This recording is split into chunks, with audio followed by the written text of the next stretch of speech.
किसी भी चीज को समझने के लिए सबसे पहले मन को शांत रखना चाहिए और फिर काम पर ध्यान देना चाहिए, क्योंकि हम मन से ही प्रश्न खोज लेते हैं और मन में ही जवाब देकर बैठ जाते हैं। भगवान कृष्ण ने मन को शांत रखने के लिए दो चीजें बताई हैं। भगवद गीता में भगवान श्री कृष्ण कहते हैं, मन का बेचैन होना उसका स्वभाव है। हमारे मन को लगता है कि अगर वह अलग अलग बातों के बारे में सोचता रहेगा तो हमें आने वाली हर मुश्किल और मुसीबत से बचा लेगा, पर ऐसा होता नहीं है। हम अपने जीवन का काफी अधिक समय सोच विचार करके परेशान होने में निकाल देते हैं। भगवान श्री कृष्ण कहते हैं कि मन का यह स्वभाव बदलना मुश्किल जरूर है, असंभव नहीं। अच्छा, अब आप एक बात बताइए, क्या आप कौए को कह सकते हैं कि वो काम की आवाज ना करे? या फिर क्या आप किसी मेंढक को कह सकते हैं कि वह पानी देखते ही ऊंची छलांग ना मारे? हमारे मन का भी कुछ ऐसा ही है। जीवन में कुछ भी होता है, अच्छा या बुरा, हमारा मन उस पर काम करने लगता है। काम से मेरा मतलब है चिंता करना, व्याकुल होना। कोई बुरी बात होती भी नहीं है और मन परेशानी की ऊंची ऊंची लपटें लेने लगता है। कभी कभी तो मुझे ऐसा लगता है कि हम में से कई लोग सिर्फ परेशान होने के लिए जीते हैं।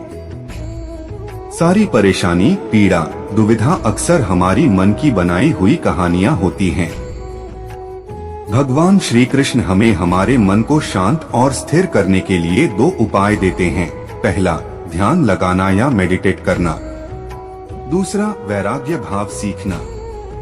अब ध्यान या मेडिटेशन शब्द सुनते ही आप में से कई लोग कहेंगे कि आप आंख बंद कर सांसें अंदर बाहर नहीं ले सकते। यहाँ हम सब गलती कर बैठते हैं। मेडिटेशन या ध्यान का मतलब सिर्फ आंख बंद कर बैठना नहीं होता।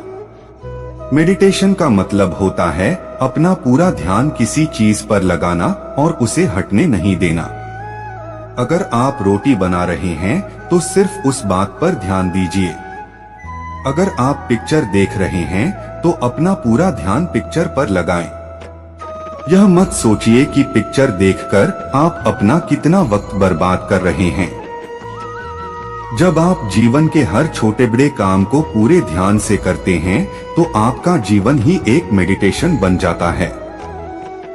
ऐसे जीवन में शांति, स्थिरता, साहस और सफलता का होना अनिवार्य है। वैराग्य भाव दूसरा उपाय। वैराग्य का अर्थ यह नहीं कि आप सब कुछ छोड़कर जंगल में जाकर बैठ जाएं। वैराग्य का सच्चा अर्थ है कि आप जो काम कर रहे हैं उसका क्या नतीजा या रिजल्ट निकलेगा उसकी चिंता ना करें। जैसे अगर आपने कोई इंटरव्यू दिया, आप यह कर सकते हैं कि पूरे मन से तैयारी करें और अपना बेस्ट देकर आ जाएं। वह नौकरी मिलना या ना मिलना आपके हाथ में नहीं है। इस नतीजे के पीछे अलग अलग चीजें हैं जो आपके बिल्कुल कंट्रोल में नहीं। तो जिस चीज के बारे में आप कुछ कर नहीं सकते उसके बारे में चिंता भी ना करें। यही वैराग्य का सच्चा मतलब होता है। और यही है भगवान श्री कृष्ण का दूसरा उपाय मन को चिंता की लपटों से बचाने का। याद रखिए, आप पूरे के पूरे इंसान हैं। समझदारी, संयम और कुशलता से भरे इंसान। आपका मन जब भी कौए की तरह अलग अलग बातों पर आपको परेशान करने लगे तब अपने मन को भी प्यार से समझाइए और शांत कर लीजिए। बस अपने ऊपर विश्वास रखिए कि आप कभी अपना बुरा नहीं होने देंगे।